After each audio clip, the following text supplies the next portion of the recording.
Did you know that in 1984, when the law was passed to make the minimum legal drinking age 21, studies show that about 900 lives were saved each year because of the law? Since 1984, approximately 32,000 lives between the ages of 15 and 20 have been saved.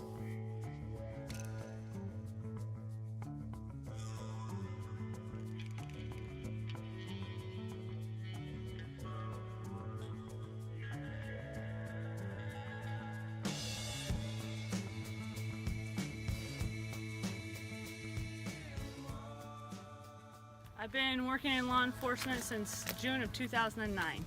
First, I've been with the Forest Service a total of almost 20 years, and 10 early in the 90s, and in these last recent years, I'm what's called a Forest Protection Officer. So I'm a level 2, so I'm allowed to give tickets and for OHV, for wood cutting, but I don't get the luxury of having a firearm. My description is a law enforcement officer for the federal side. We do have state authority for California. The first 7 years I was up on the Oregon Dunes as a law enforcement officer. We do the same routine stops as a regular CHP or Madera County, and we just do it in the forest. What percentage of drunk drivers you pull over do you think are underage? In my career as a whole, from being up in Oregon and here, the percentage is probably about 5% that I have actually pulled over. Them being at a party without pulling them over, but an underage drinking that we've caught before they started driving after the party is a higher percentage. I would say, at least once a week we'll find an underage party drinking alcohol and consuming other drugs. What are some of the common scenarios you often find with underage drinkers? It's a lot of peer pressure. There'll be, a handful of kids that are kind of the leaders of the pack. You have other followers, so then it becomes a larger party. Some of it is peer pressure completely, of, oh, you've never drank, you need to try it. And that's where we get into a lot of bad situations, because kids that have never drank, they get peer pressured into drinking more, and then it turns into a medical issue. Are there any other incidents you have come across while on duty that have involved underage drinking, so like vandalism, destruction of property, anything like that? We've had a lot of underage drinking with tearing down Forest Service signs, or going to our bathrooms and painting it with spray paint. There's been, on occasion, the ones that are out, driving the forest roads that, are so intoxicated that they cause an accident. We also have a lot of, with the parties and stuff, all the trash, bottles, glass. Usually you can tell where they've been because they leave an awful mess in the forest. Just here in the past year and a half, 2 years, unfortunately, everyone was safe and no one was injured, but there was a large party and they built a fire and they were too intoxicated to make sure it was out before they went to bed. And a young gentleman got his whole car burnt up. He was able to get out, with no injuries, but his car was burned to the ground.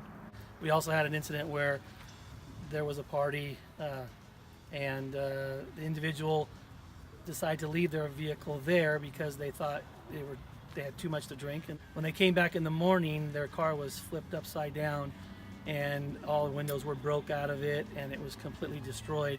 So they had to call their parents and they had to come up there with a tow truck and get it out. And so that was another one of those situations where anything can happen up there.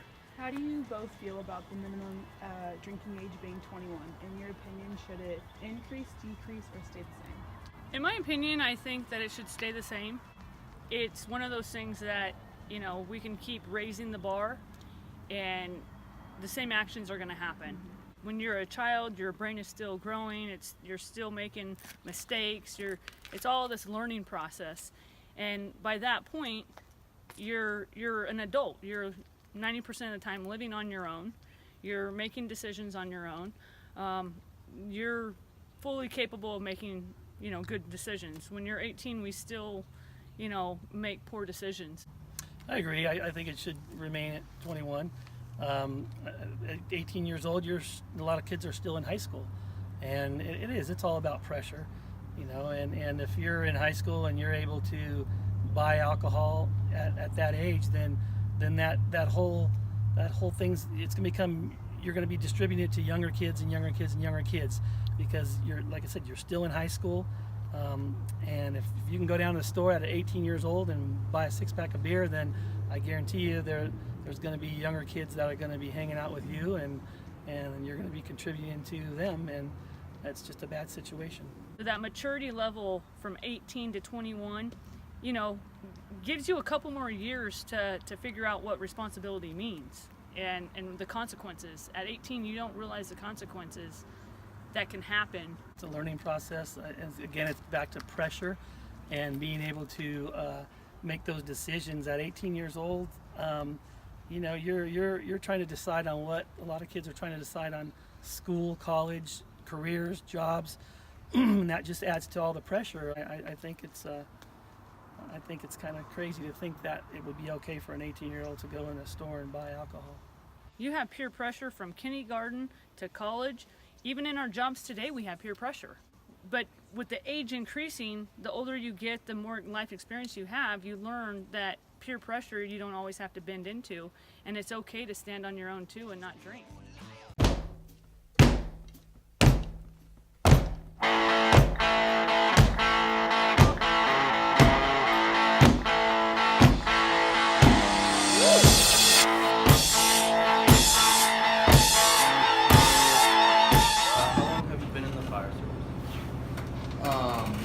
I was active in the fire service for 32 years total, but I've been retired since 2010. Have you ever responded to traffic-related incidents involving underage drunk drivers? Yeah, more than I'd like to remember, to be honest with you. I think more recently, toward the end of my career, it was more prevalent than it was toward the beginning of my career. Not only DUI or drunk drivers, it was impaired driving. What's your opinion on the minimum legal drinking age set at 21? I certainly don't think it should be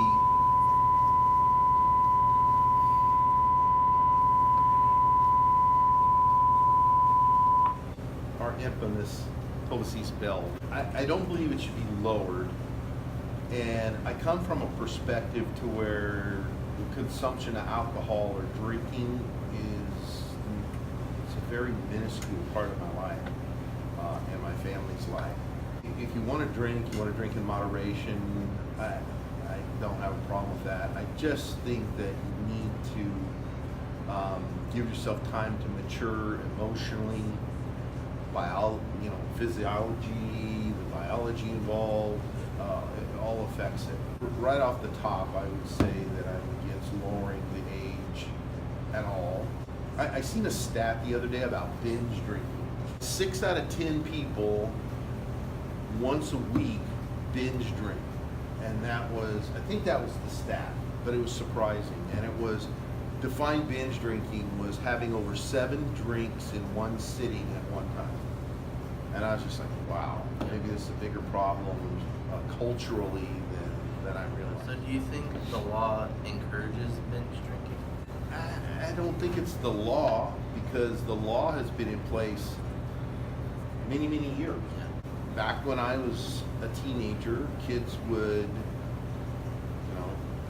some kids would choose to drink if they had to steal it or whatnot. Some kids would choose to steal cigarettes and smoke. It's just those poor choices some folks were making. I don't think it's a law that is generating this. I think it's cultural decisions, how comfortable people are with making those choices and becoming impaired or drinking or not thinking or realizing the long-term effects, financially, health-wise, career-wise, all the above. What else do you think could be done, or should there be any other restrictions to kind of make it more effective, the age to drink? Well, it's a push. It's a push right now. It's funny you say this, because I think on the 11th of next week, we are actually attending our class, CRIM and Health Careers, presentation by the CHP on distracted driving, impaired driving. They realize it. My son's in law enforcement, he's CHP, and he tells me that we'd be shocked how many people go down the road impaired, regardless of age.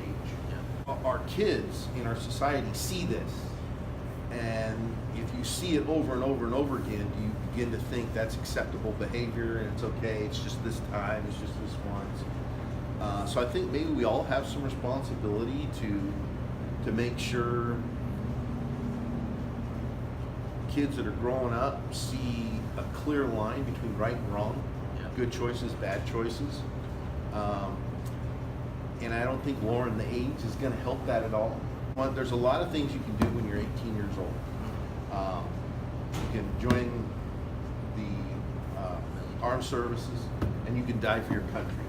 And that's a pretty honorable and a huge responsibility to have at only 18 years old. You get married, right? You're a legal adult.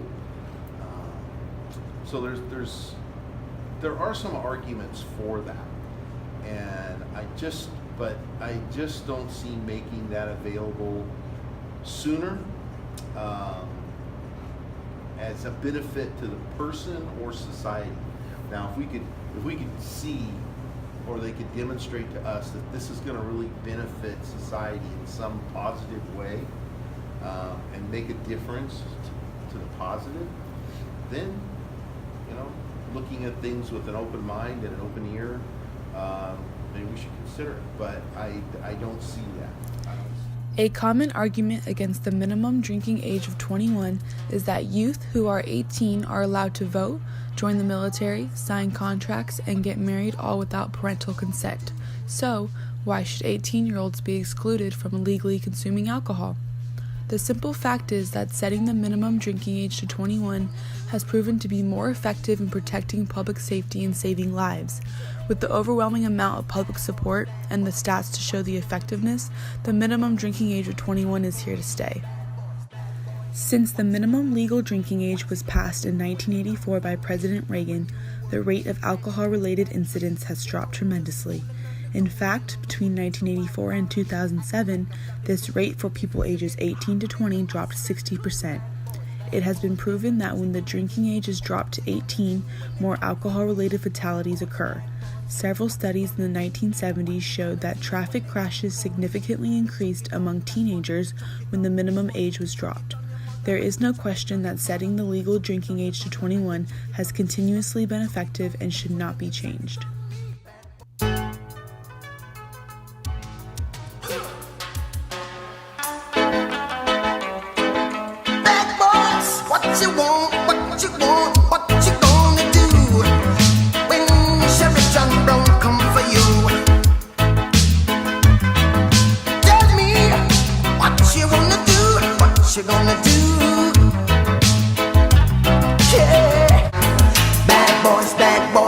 What you gonna do?